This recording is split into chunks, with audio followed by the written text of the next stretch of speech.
Kidnapped by Robert Louis Stevenson. Chapter 9.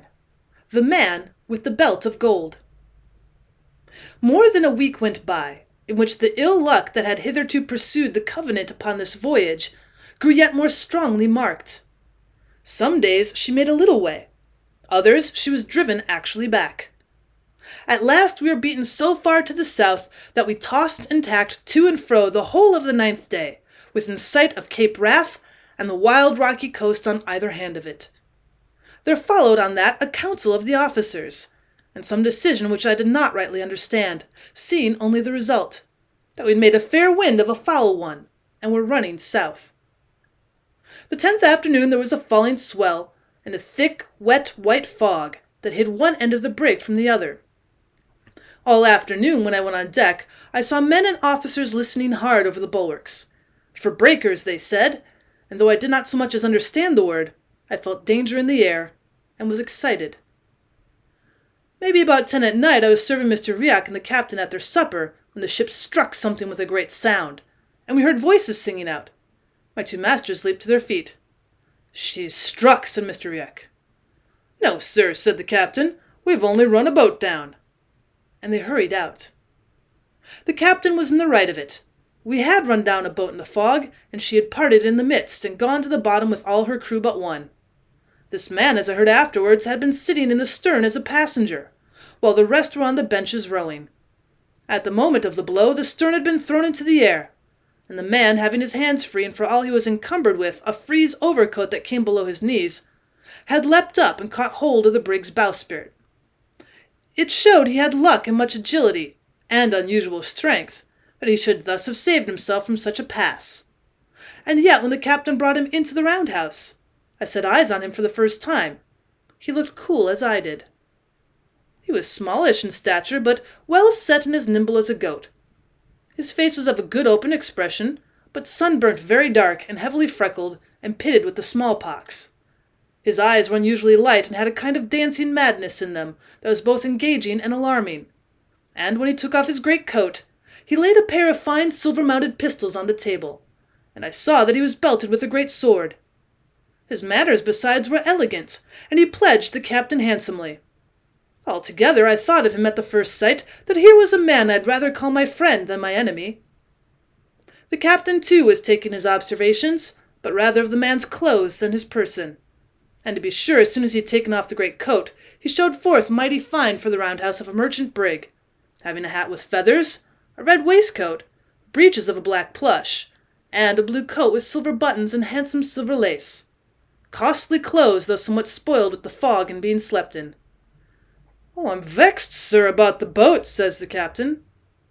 "Yeah, but there are pretty men gone to the bottom," said the stranger, "that I'd rather see on the dry land again than half a score of boats." "Friends of yours," said Hoseason. "You have none such friends in your country," was the reply. "They would have died for me like dogs." "Well, sir," said the captain, still watching him, "there are more men in the world than boats to put them in." "And that's true, too," cried the other, "and you seem to be a gentleman of great penetration." "I have been in France, sir," said the captain, so that it was plain he meant more by the words than showed upon the face of them. "Well, sir," said the other, "and so is many a pretty man for the matter of that." "No doubt, sir," says the captain, "and fine coats." "Oho," says the stranger, "is that how the wind sets?" And he laid his hand quickly on his pistols. "Don't be hasty," said the captain. "Don't do a mischief before you see the need of it. You've a French soldier's coat upon your back, and a Scotch tongue in your head, to be sure. But so has many an honest fellow in these days, and I dare say none the worse of it." "So," said the gentleman in the fine coat, "are ye of the honest party?" Meaning, was he a Jacobite? For each side in these sort of civil broils takes the name of honesty for its own. "Why, sir," replied the captain, "I'm a true blue Protestant, and I thank God for it." It was the first word of any religion I'd ever heard from him, but I learned afterwards he was a great church-goer while on shore. "But for all of that," says he, "I can be sorry to see another man with his back to the wall." "Can you so indeed?" asked the Jacobite. "Well, sir, to be quite plain with you, I'm one of those honest gentlemen that were in trouble about the years 45 and 6. And, to be still quite plain with you, If I got into the hands of any of the red-coated gentry, it's like it would go hard with me. Now, sir, I was for France, and there was a French ship cruising here to pick me up. But she gave us the go-by in the fog, as I wish from the heart that she had done yourself. And the best that I can say is this. If you can set me ashore where I was going, I'll have that upon me will reward you highly for your trouble. In France, says the captain. No, sir, that I cannot do. But where you come from, we might talk of that. And then unhappily he observed me standing in my corner and packed me off to the galley to get supper for the gentlemen. I lost no time, I promise you. When I came back into the roundhouse, I found the gentleman had taken the money belt from his waist and poured out a guinea or two upon the table. The captain was looking at the guineas, and then at the belt, and then at the gentleman's face, and I thought he seemed excited. Half of it, he cried, and I'm your man. The other swept back the guineas into the belt and put it on again under his waistcoat. I have told you, sir, said he, that not one doit of it belongs to me. It belongs to my chieftain. And here he touched his hat. And while I would be but a silly messenger to grudge some of it that the rest might come safe, I should show myself a hound indeed if I bought my own carcass any too dear. 30 guineas on the seaside, or 60 if you sent me on the Linney Loch. Take it if you will.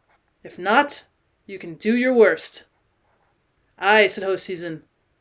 And if I give ye over to the soldiers? You would make a fool's bargain, said the other. My chief, let me tell you, sir, is forfeited like every honest man in Scotland. His estate is in the hands of the man they call King George, and it is his officers that collect the rents, or try to collect them.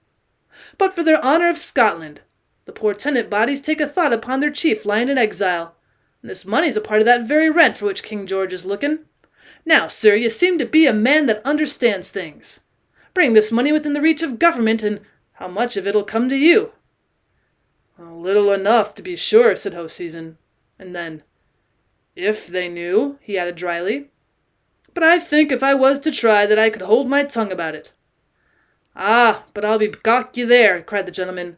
Play me false, and I'll play you cunning. If a hand is laid upon me, they shall ken what money it is. Well, returned the captain, what must be must. 60 guineas and done. Here's my hand upon it. And here's mine, said the other. And thereupon the captain went out, rather hurriedly, I thought, and left me alone in the roundhouse with the stranger.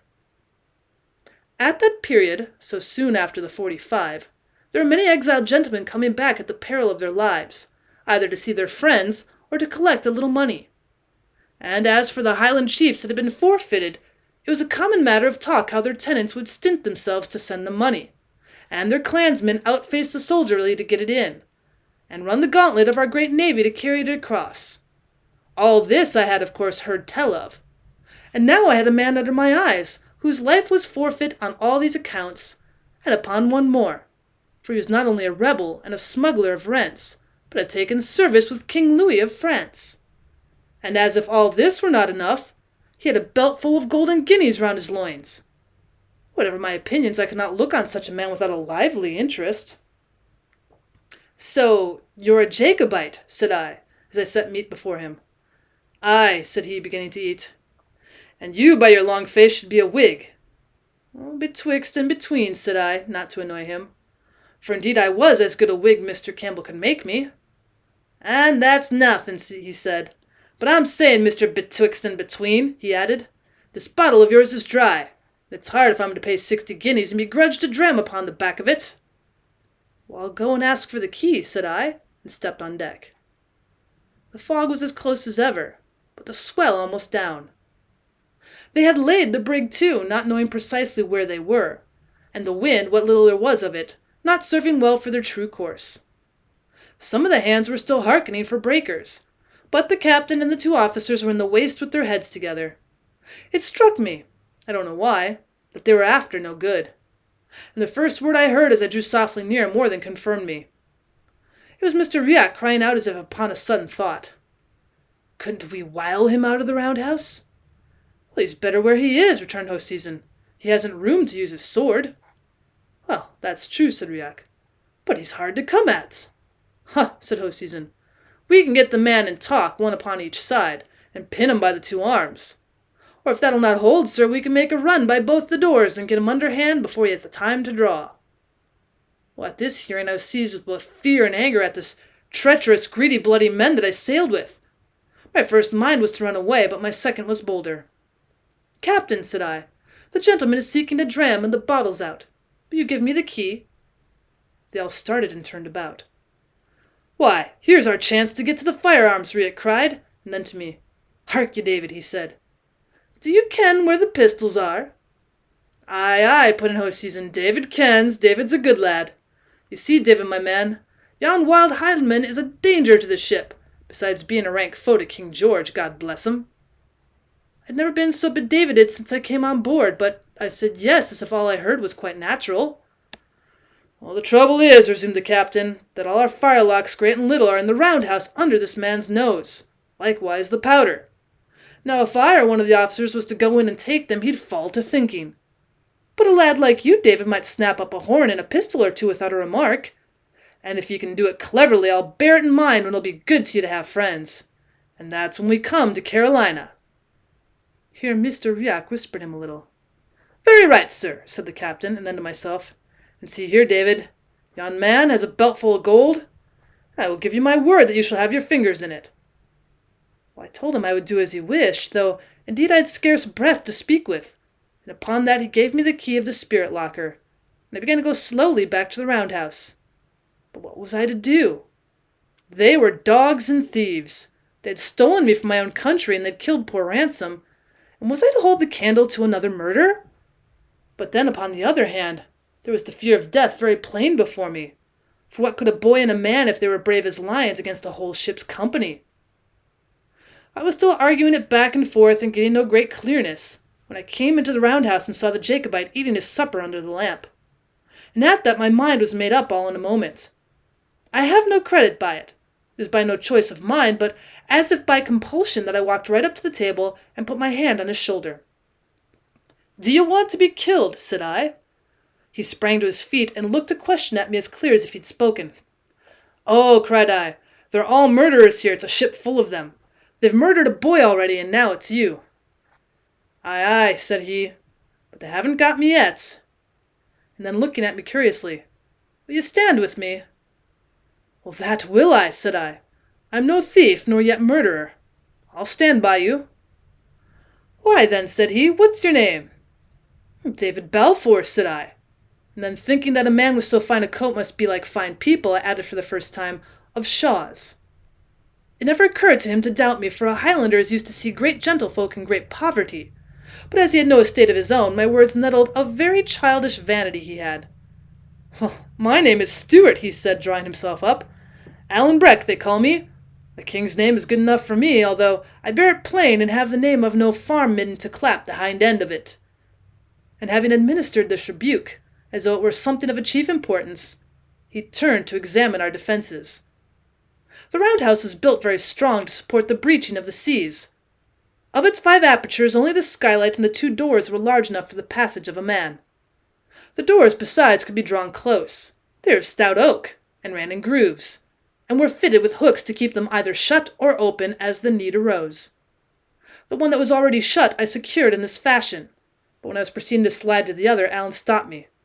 "David," said he, "for I cannot bring the name of your landed estate, and so make so bold as to call you David.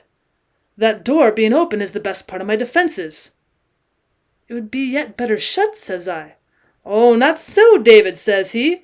"You see, I have but one face, but so long as that door is open and my face to it, the best part of my enemies will be in front of me, where I wish to find them." Then he gave me from the rack a cutlass, of which there were a few beside the firearms, choosing it with great care, shaking his head and saying he'd never in all of his life seen poorer weapons. And next he set me down to the table with a powder horn, a bag of bullets, and all the pistols which he bade me charge. "And that will be better work, let me tell you," said he, "for a gentleman of decent birth than scraping plates and racks and drams when a wheen tarry soldiers." Thereupon he stood up in the midst with his face to the door, and drawing his great sword, made trial of the room he had to wield it in. "I must stick to the point," he said, shaking his head. "That's a pity, too. It doesn't set my genius, which is all for the upper guard. And now," said he, "do you keep on charging the pistols and give heed to me? I told him I would listen closely. My chest was tight, my mouth dry, the light dark to my eyes. The thought of the numbers that were soon to leap in upon us kept my heart in a flutter. And the sea, which I heard washing around the brig, and where I thought my dead body would be cast ere morning, ran in my mind strangely. "First of all," said he, "how many are against us?" I reckoned them up.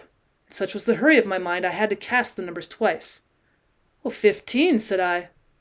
Alan whistled. "Well," said he, "well, that can't be cured. Now follow me. It is my part to keep this door where I look for the main battle. In that you have no hand. And mind, dinna fire to this side unless they get me down, for I'd rather have 10 foes in front of me than one friend like you cracking pistols at my back." I told him, indeed, I was no great shot. "That's very bravely said," he cried, in great admiration of my candour. "There's many a pretty gentleman that would not dare to say it." "Oh, but then, sir," said I, "there is the door behind you which they may perhaps break in." "Aye," said he, "that is part of your work. No sooner the pistols charge than you must climb up to yon bed where you're handy at the window. And if they lift hand against the door, you're to shoot. But that's not all. Let's make a bit of a soldier of you, David. What else have you to guard?" "Well, there's the skylight," said I. "But indeed, Mr. Stewart, I would need to have eyes upon both sides to keep the two of them, for when my face is at the one, my back's to the other." "And that's very true," said Alan. "But have you no ears to your head?" "Well, to be sure," cried I must hear the bursting of the glass." "You have some rudiments of sense," said Alan grimly.